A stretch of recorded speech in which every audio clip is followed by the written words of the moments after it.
એટલા સુંદર ભજન છે કે ઘણીવાર તો એમ થાય કે એકલા ભજન જ ગાઈએ, હા, અને એનો આનંદ લઈએ. તો ભગવાનના ચરણોમાં ભજન અર્પણ કરીએ છીએ, આપણા હૃદયની લાગણી મૂકીએ છીએ અને ભગવાનને કહીએ છીએ કે જે રીતે તમે આ રાસ રચવા જઈ રહ્યા છો ને, એવો જ રાસ અમારા પરિવારમાં પણ કાયમ જ પ્રેમને ભાવ બની રહે, રાસ રૂપી, એવી પ્રાર્થના સાથે, એવી અરજી સાથે આગળ વધીએ છીએ. અહીંયા ભગવાને પોતાની વાંસળીમાં, સૂરમાં ક્લીમ નામનો જે કામબીજ મંત્ર છે એને રેલાવ્યો છે. અને આ રેલાવેલા મંત્રને, ક્લીમ નામના મંત્રને કારણે બધી ગોપીઓ વશ થઈને ભગવાનની તરફ આવી રહી છે. અને આમ ભગવાનની બાજુમાં જ્યાં મધુબન તરફ દોડી રહી છે, ત્યારે દરેક ગોપીને એવું લાગી રહ્યું છે કે આ જે વાંસળી વાગી રહી છે ને, એ મારા માટે જ વાગી રહી છે. આ જે કૃષ્ણ રાહ જુએ છે ને, એ મારા માટે જ રાહ જુએ છે. આમ બધી ગોપીઓ ચારે તરફથી, વૃંદાવનની ગલીએ ગલીએથી, ઘરે ઘરેથી, કોઈ ગોપી 15 વર્ષની છે, કોઈ ગોપી 20 વર્ષની છે, કોઈ ગોપી 60 વર્ષની છે. અને આમ બધી જ ગોપીઓ, બધી જ માતાઓ ભેગી થઈને કૃષ્ણની તરફ દોડી રહી છે, કૃષ્ણની સામે આવી રહી છે. દૂરથી જ્યાં કૃષ્ણને જોયો છે ને, ત્યાં એમનું આ મન એકદમ વિહવળ બન્યું છે.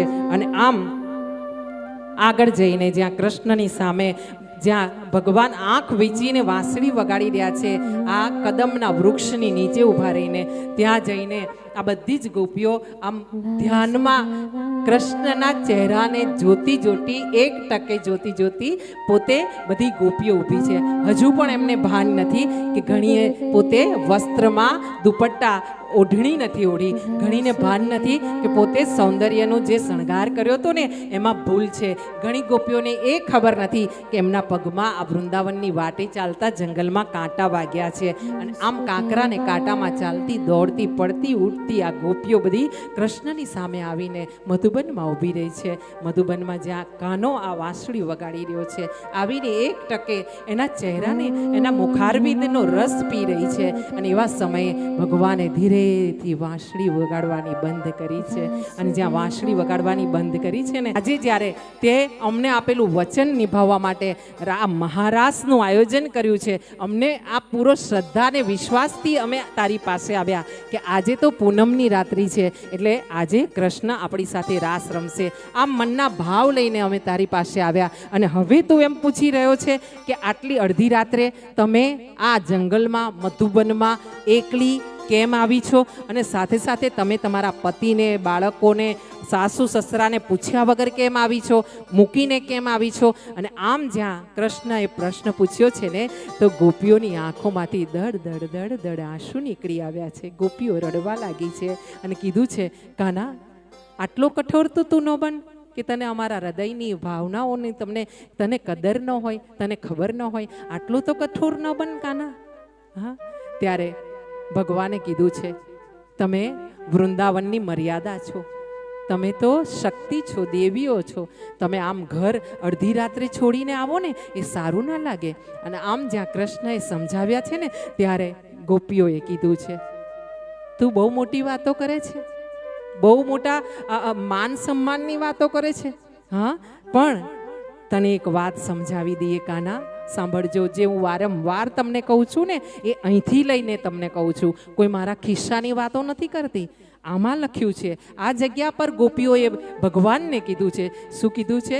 કે તું જે વાત કરે છે ને, કે તમે તમારા પતિને મૂકીને આ અડધી રાત્રે મર્યાદા તોડીને બીજાની સામે આવીને ઊભી છો, આવી રીતે તમારાથી ન અવાય. જ્યાં આ વાત કરી રહ્યા છો ને, ત્યારે તમારે એક વાત સમજવાની જરૂર છે. શું વાત છે? અહીંયા ગોપીએ કાનાને સમજાવ્યો છે કે તું જે અમારા પતિ જુએ છે ને, એ તો અમારા દેહના પતિ છે. અહીંયા વાત કરવામાં આવી છે. બધા ધ્યાન આપજો, કથા તરફ ધ્યાન આપો. જે પણ આવે બેસે એ બધાએ વાતો નહીં કરવી. હા, કારણ કે તમારી વાતોથી શું થાય, મારું મગજ એ બાજુ જાય. લગભગ તો હું જવા નહીં દઉં એવી રીતે, હા, પણ છતાં થોડી ઘણી અસર પડે. અને જે મુખ્ય વાત કરવાની હોય ને, કદાચ કોઈ વાર રહી જાય. તો બોલીએ કૃષ્ણ કનૈયા લાલ की जय, अपने अपने मात पिता की जय. અહીંયા ગોપીઓએ કીધું છે કે જે તું વાત કરે છે ને અમારા પતિની સગાની, એ તો અમારા દેહના સગા છે, અમારા દેહના પતિ છે. આ તો સાંસારિક સંબંધો છે અમારા, પણ અમારા આત્માના સંબંધો જે છે ને એ તારી સાથે છે. તું અમારા આત્માનો પતિ છે, તું અમારા જન્મો જન્મનો પતિ છે, યુગો યુગોથી તું અમારો પતિ છે. અને અમે મનથી આત્માથી તને વરી ચૂક્યા છે. અને આમ જ્યાં વાત કરવામાં આવી છે ને ત્યાં ભગવાને ફરીથી વાંસળી વગાડી છે. અને આમ જ્યાં ગોપી બોલી છે ને તું યુગો યુગોથી અમારો પતિ છે, અમે તને પ્રેમ કરીએ છીએ, અમારા હૃદયના ઊંડાણથી વાલા તને અમે પ્રેમ કરીએ છીએ. આમ જ્યાં વાત કરી છે ને ભગવાન આ ઈચ્છતા હતા કે સંસારની બધી જ માયા છોડીને મારી પાસે આવે તો ખરા, પણ જે એના હૃદયની વાતો એણે છુપાવી રાખી છે ને સમાજના ડરથી, બીકથી કે કોઈ શું કહેશે કે કૃષ્ણને પ્રેમ કરે છે. હા, અને આ 7 વર્ષનો બાળક છે, ક્યાંય એમાં વાસનાની વાત નથી. હા, ક્યાંય આ 60 વર્ષની ગોપી અને 7 વર્ષનો બાળક, એમાં ક્યાંય વાસનાની વાત આવતી જ નથી. હા, એટલે જ્યારે પણ કોઈ કહે ને કે તમારો ભગવાન તો રાસ રમે અને આમ લીલા કરે ને એમ લીલા કરે, ત્યારે કહેવાનું કે અમારો તો 7 વર્ષનો બાળક છે. અને એ કૃષ્ણ જે કરી શકે છે ને એ દુનિયાના કોઈ ભગવાન બીજા નથી કરી શકતા, એ કૃષ્ણ છે. હા, અને આમ ભગવાને જ્યારે ગોપીઓના મુખારવિંદથી સાંભળ્યું કે અમે તને પ્રેમ કરીએ છીએ, અમારા આત્માથી પ્રેમ કરીએ છીએ, હૃદયના ઊંડાણથી કૃષ્ણ એક લાલા હે કૃષ્ણ તને અમે પ્રેમ કરીએ છીએ. અને આમ જ્યાં સ્પષ્ટ શબ્દોમાં ગોપીઓએ પોતાના પ્રેમનો એકરાર કર્યો છે, વાત કરી દીધી છે ખુલ્લમ ખુલ્લા કે હું તને પ્રેમ કરું છું, આમ દરેક ગોપીએ કીધું છે. ત્યારે ભગવાને મરક મરક મંદ મંદ હાસ્ય કર્યું છે. અને હાસ્ય કરતાં કરતાં ભગવાન વાંસળી ફરીથી પોતાના આધાર પર મૂકી છે. અને આધાર પર મૂકીને ધીરે ધીરે એમાં ફૂંક મારી છે. ફૂંક મારીને આ વાંસળી વગાડી છે. અને જ્યાં રાસ કરવાની તૈયારી થઈ છે ત્યાં ગોપીઓના મનમાં ક્ષણિક એવું અભિમાન આવ્યું છે. હા, આ તો ગોપીઓ છે, અભિમાન તો આવે જ નહીં. કેમ? એનો હક છે કૃષ્ણ ઉપર. કૃષ્ણ એનો વર છે, એનો પતિ છે, એનો ધણી છે, એનો સ્વામી છે, જન્મો જન્મનો સ્વામી છે. પણ છતાં થોડી ક્ષણો માટે ગોપીઓને અભિમાન આવ્યું છે કે જો અમારા માટે આ કૃષ્ણએ આ એક વ્યવસ્થા કરી છે આજે રાસ રમવાની. અમે કેટલી આ 14 ભુવન અને 3 લોકમાં પૂરી સૃષ્ટિમાં અમે એકલી એવી નસીબવાળી છીએ કે અમારા ભરથાર એવા કૃષ્ણ છે. અને કૃષ્ણએ અમને આજે બોલાવી છે. આમ થોડુંક અભિમાન આવ્યું ને કહેવાય ને કે ભગવાનનો આહાર છે ભગતનું અભિમાન. હા, એટલે ભગતના મનમાં ક્યાંય અભિમાન આવે ને ત્યારે ભગવાન એને ખાઈ જાય છે. અહીંયા કૃષ્ણને ખબર પડી કે ગોપીઓના મનમાં થોડું અભિમાન આવ્યું છે, છાંટક અભિમાન આવ્યું છે. અને એવા સમયે ભગવાને દયા કરી છે અને એ અભિમાનને ઓગાળવા માટે ભગવાન અદૃશ્ય થઈ ગયા છે. આમ ભગવાન જ્યાં નજર સામેથી હમણાં સામે હતા અને પલકવારમાં કૃષ્ણ અદૃશ્ય થયા છે. હવે આજુબાજુ બધે એમણે નજર કરી છે ગોપીઓએ, પણ ક્યાંય કૃષ્ણ દેખાતા નથી. અને જ્યાં કૃષ્ણ નથી દેખાતા ને ત્યારે ગોપીએ વિરહમાં ગીત ગાયા છે. અને એ ગીતને અહીંયા પ્રણય ગીત તરીકે લખવામાં આવ્યા છે. આગળ જતા વાત એવી થઈ છે કે પ્રણય ગીત ગાઈને ગોપીઓએ કૃષ્ણને કીધું છે કે તમે અમને આવી રીતે છોડી જશો ને એવું અમને ખબર નહોતી. આ રીતે અમને છોડીને તમારાથી ન જવાય, અને આમ છોડીને જશો ને તો તમારું નામ લજવાશે. અને આમ ભગવાનને પોતાના પ્રેમના શબ્દોમાં વાત કરી રહી છે ગોપીઓ. આગળ જતા ગોપીઓ જ્યાં ભગવાનને શોધી રહી છે અને એવા સમયે બન્યું છે એવું કે જે વાત કરી છે ને કે રાધાજીનો ઉલ્લેખ નથી, એ રાધાજીનો ઉલ્લેખ અહીંયા મહાન ગોપી તરીકે, એક પ્રથમ ગોપી તરીકે અહીંયા રાધા રાણીને ઉલ્લેખ કરવામાં આવ્યો છે. ને કહેવામાં આવ્યું છે કે ભગવાન એક ગોપીને લઈને અદૃશ્ય થયા છે. અને અહીંયા રાધા રાણી રિસાયા છે. અને ભગવાન કૃષ્ણએ એમને ગોપીઓથી દૂર આગળ મધુબનમાં જઈને એમને મનાવ્યા છે. આ વાત બતાવવામાં આવી છે. હું વારંવાર જે પતિ પત્નીની વાતો કરું છું ને, તમને સમજાવું છું ને, એ અહીંયા બતાવવામાં આવ્યું છે કે એક પતિએ પત્નીને કેવો પ્રેમ કરવો અને પત્નીએ પતિનો કેવો આદર કરવો, એ અહીંયા રાધાજી અને કૃષ્ણ ભગવાન દ્વારા બતાવવામાં આવ્યું છે. કીધું છે કિશોરીજી રિસાયા છે. અને કિશોરીજી એટલે કોણ? કૃષ્ણના કિશોરીજી રાધાજી એટલે એક અલગ નથી.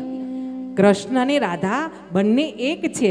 બન્યું છે એવું, એક દિવસ ભગવાનને કિશોરીજી બનવાનું ઈચ્છા થઈ. એટલે બન્યું એવું કે પોતે એક માતાજી જશોદાજીના શૃંગારના રૂમમાં ગયા અને પોતે ભગવાને પોતાના શરીર ઉપર શૃંગાર કર્યા ને એટલે ભગવાનને એવું લાગ્યું કે મારું રૂપ તો અહોહો, હું કેટલો સુંદર લાગુ છું. હા, ત્યાં એમને વિચાર આવ્યો કે આમાં જો થોડીક ચૂંદડી ઓઢવામાં આવે અને આ કંગન પહેરવામાં આવે, લાલી લિપસ્ટિક કરવામાં આવે તો કેવું સુંદર લાગે. અને આમ ભગવાને પોતે માથે ચૂંદડી ઓઢી છે, લાલી લિપસ્ટિક કરી છે, કંગન પહેર્યા છે. આમ જ્યાં પગમાં ઝાંઝરી પહેરીને ભગવાન ઊભા રહ્યા છે અને દર્પણમાં પોતાનું મુખડું જોયું છે ને ત્યારે એમને વિચાર આવ્યો છે, હું સુંદર તો લાગુ છું પણ હજુ ક્યાંક કંઈક થોડું ઘણું આમ તેમ કરું ને તો હજુ વધારે સુંદર લાગું. અને ત્યારે ભગવાને વિચાર કર્યો છે, હું શ્યામ દેખાઉં છું. હા, મારા ગુણમાં, આ સુંદરતામાં એક વસ્તુ હજુ ઓછી છે કે મારો કલર, રંગ મારો જે છે ને એ શ્યામલ છે, મેઘવર્ણ છે.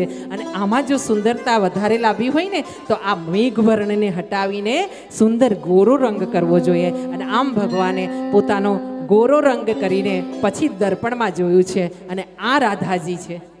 આ સ્વરૂપ જે છે ને અત્યારે જે તમે જોઈ રહ્યા છો ને કૃષ્ણને, એ કૃષ્ણને જો ચૂંદડી ઉઢાડી દેવામાં આવે ને તો તમને રાધાજી જ દેખાય.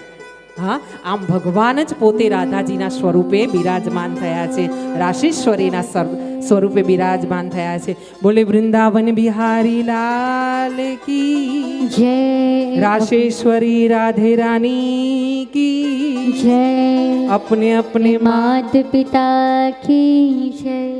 બન્યું છે એવું કે કૃષ્ણએ જ્યારે રાધા રાણી રીસાયા છે ને ત્યારે વૃંદાવનમાં, મધુબનમાં આગળ જઈને ગોપીઓથી દૂર જઈને એમને બેસાડીને મનાવ્યા છે.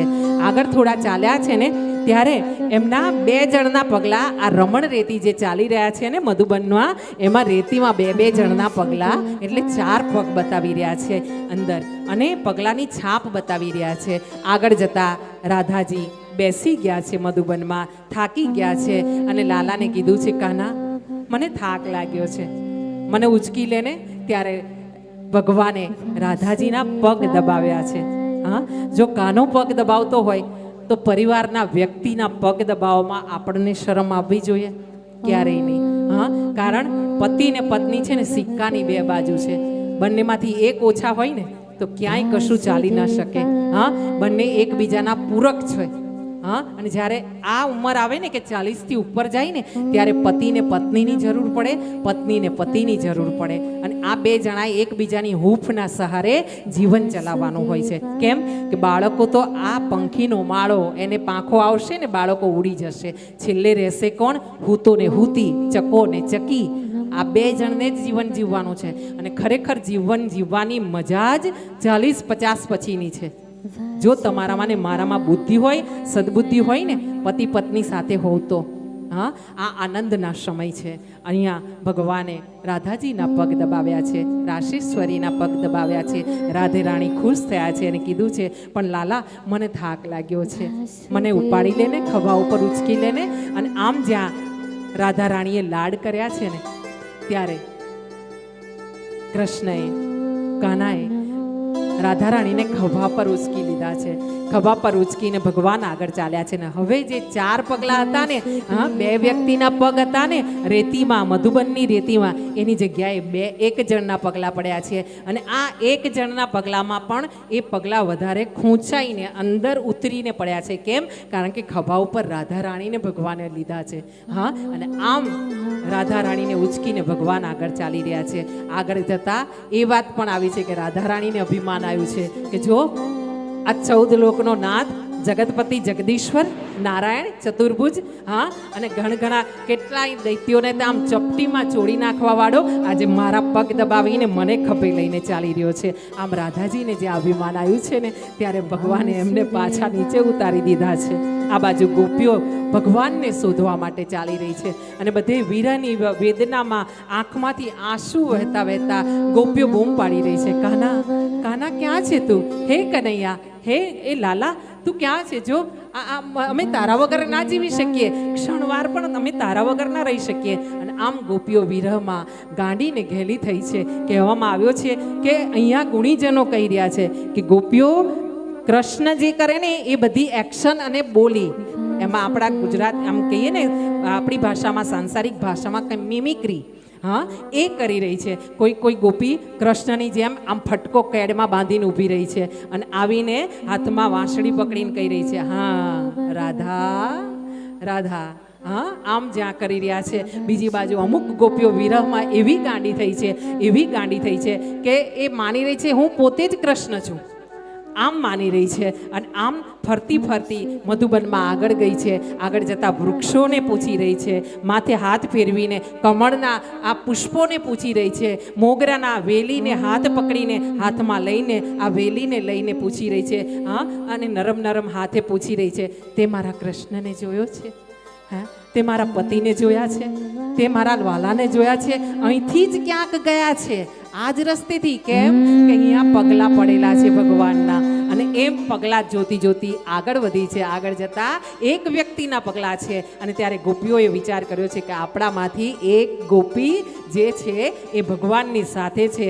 એ પાક્કું થઈ ગયું. કેમ કે અહીંયા એક વ્યક્તિના પગલાં છે લાલાના, અને એમાં જે પગમાં જે બધી આકૃતિઓ છે ને શંખની, ચક્રની, એ બધી અહીંયા અંકુશની આકૃતિઓ દેખાય છે, એ ભગવાનના પગલાં છે. સાથે સાથે એ પગલાં વધારે અંદર ઉકેલા છે. અને એના કારણે નક્કી છે કે કૃષ્ણએ રાધાજીને ખભા પર ઉચક્યા છે. અને આમ ગોપીઓ વિરહમાં, વેદનામાં આગળ આગળ ચાલી રહી છે, ગીત ગાઈ રહી છે. અને આમ ગીત ગાઈને ગોપીઓએ ભગવાનને મનાવવાની કોશિશ કરી છે. અને જ્યાં ભગવાને ગોપી ગીતની વાત કરીએ